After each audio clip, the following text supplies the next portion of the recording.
when we choose to transition from victim and sadness and feeling, right? I don't think we should skip over that, but we get to decide how long do I want to be here? And then when is it time for me to move to that empowerment phase? And I just Right. love hearing the nuances in your voice of, why did this happen to me? Why did this happen to me? Why did this happen to me? It was like Absolutely. epic. And and then so that there's that level of internal conflict, internal talk, internal mindset with experience. And then there's that external. How do I tell people I had a heart attack? Do I want to tell people? Do I want to have those conversations? Do I have the bandwidth to have those conversations? Are people going to feel bad for me? Right. So then it's like this juggling of internal dialogue, external, how do I ask people to be here for me and support me? But I also don't want to project onto them and have them feel my pain because I'm aware that I will probably project if I'm not in a good place. So at that same time, when I was really going through this healing process, is when I kind of found Becca and going to these different sound bath ceremonies and really leaning into my spiritual community, which has blossomed. Mhm. And I was just in a state of like, this happened for me. I don't have all of the answers yet, but this is going to make me stronger as a healer, stronger as a leader, stronger as somebody who people come to for their health. And now I have a deeper layer to be able to relate to patients, whether I still work in cardiology or not, which I actually don't right now. Um, I can still relate to them on having something catastrophic happen to you out of nowhere. Even just that level of humanness, of empathy and compassion, of experiencing something you never thought you would. So, Yeah, so good. We heard a little glimpse of Kirsten's dog bark, and you have the cutest doodles ever. oh, thank you. Little guy, and they're so sweet. And and I say that because I know you're back at it again, right? I went to cycling class with you. You brought me to M Cycle Studios to do an 8 a.m. class on a Sunday. It was so fun. I know recently you had your podium ride, so you got to be on kind of that platform, and that cycle place you go to is phenomenal. So it's just like great music, good vibes, choreography. The guy was burning sage or Palo Santo at the end. We had a meditate epic, right? And you're with your dogs, and I know you're hiking and getting out. And every morning at 6 a.m., Kirsten cold plunges on a cold plunge in her roof that she oftentimes has to break the ice first because it's so cold in Utah. Like you're living, right? You're alive and you're living. And it's so beautiful to watch and witness. But what has that journey been like? Like, have you been a little bit Mm, with it? What was like getting on the bike the first time after that? Were you scared? Like, and now you're inviting more of the community in, right? Like, I'm really grateful of the time that I met you. Like, of all mm, timelines to meet Kirsten, like, this is really fucking cool. And it's such a gift to see you and witness this. Like, it's gonna make me a little emotional, but like you're living and you're going after what some people might not have, some people have heart attacks and freaking die, and here you are, and that didn't happen. So what was that journey like back to finding your physical health and well-being, and now stepping into mm, this role of facilitator for community and all of that, right? You're not mm, pumping the brakes, woe is me, like you're creating something anew. And what's that been like? mm.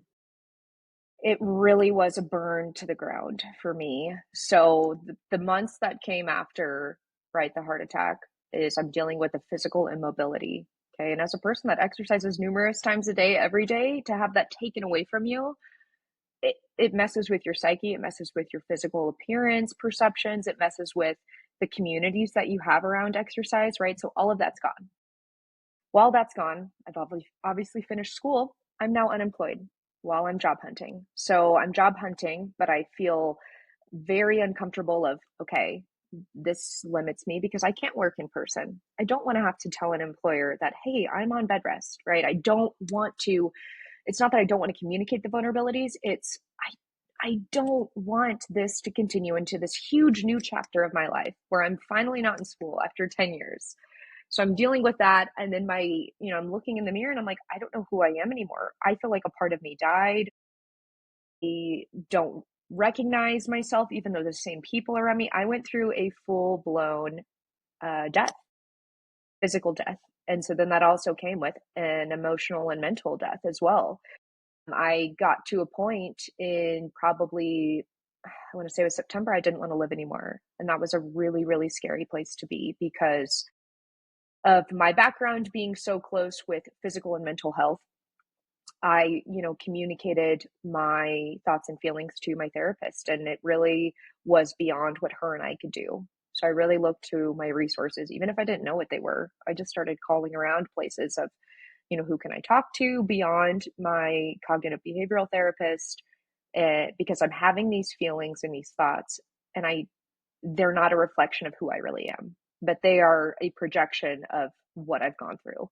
And so I'm going to use my resources because I know if I were to tell a friend this was happening to me right now, they would want what's best for me.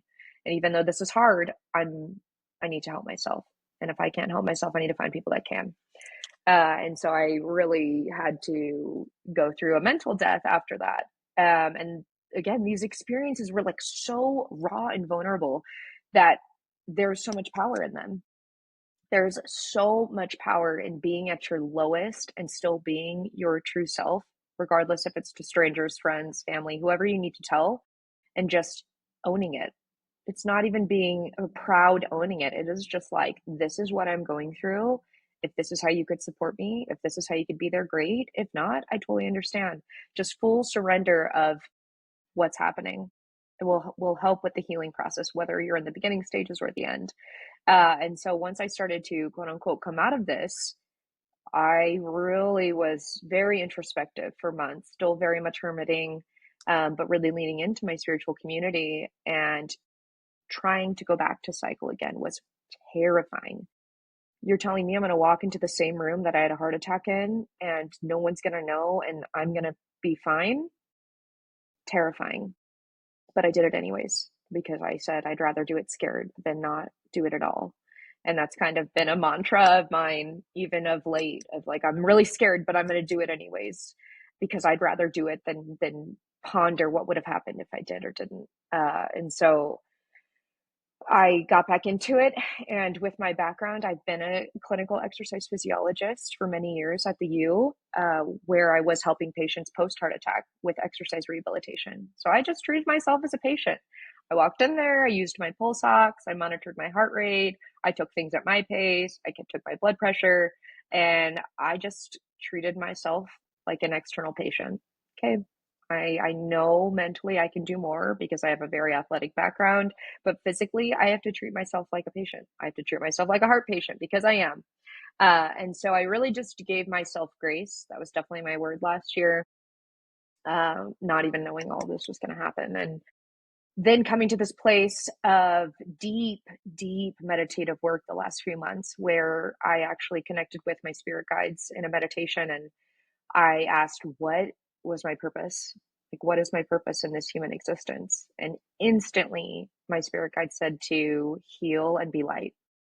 And for you to heal, that means you need to go through a lot of stuff people will choose to not go through. And that is going to make you stronger to be able to help others.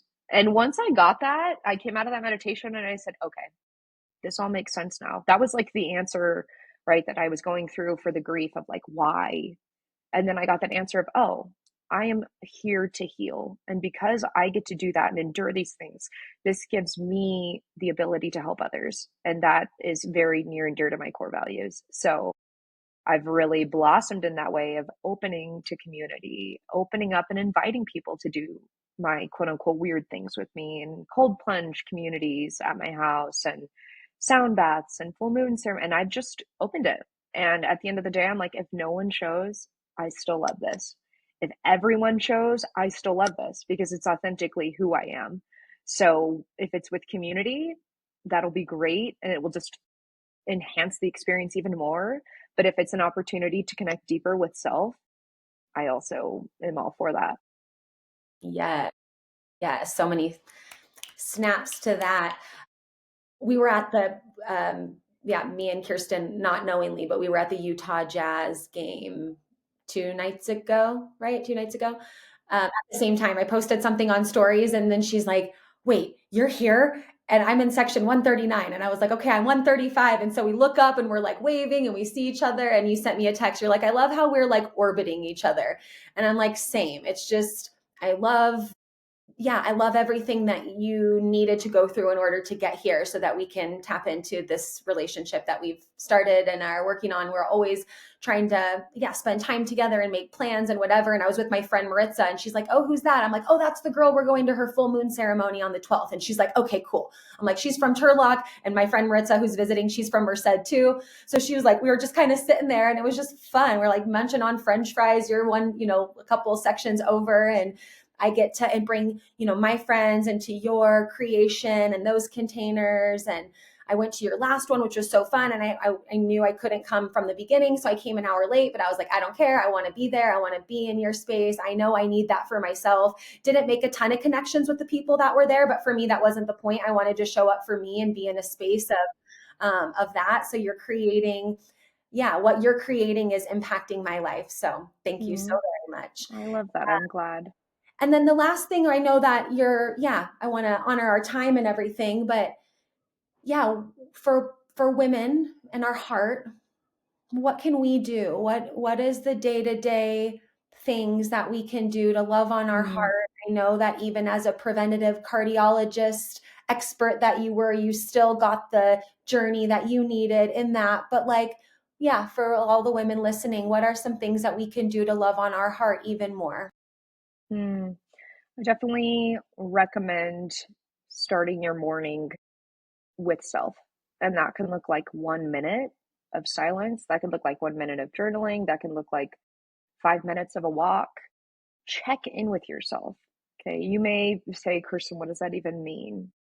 That could be you physically touching your arm, touching your legs, having a somatic experience with self to say, "Ah, I'm kind of sore today, or oh, wow, my leg's moving. I'm a little jittery. Maybe I'm anxious. Just try and check in with yourself a little bit every day because things do compound, right? Like the saying, kind of habits build upon each other and micro things add up to macro things. And check in with yourself on a daily basis because oftentimes heart attacks are the quote unquote silent killer, right? So, how much are we just putting things down, right? Or putting things at the bottom of the list and we keep pushing and pushing and pushing and don't realize that that's contributing to maybe physical manifestations of health or illness. And trying to check in mental, physical, or body, mind, soul on a daily basis, whatever that looks like for you. And maybe that'll just, that kind of routine will happen over time, can help you preventatively try and figure out, okay, what does my body need today? Do I need to do movement mentally or physically? Okay.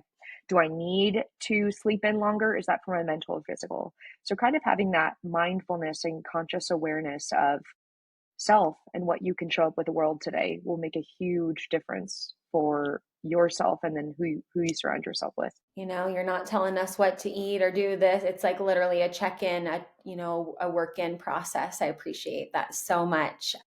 I know that you are newish to Instagram and you weren't on social media a ton. And even if this conversation is where we leave it, wonderful. But is there a place where others can connect with you? Do you want to share any, yeah, info on that, or do we not want to? It's your call. Mm.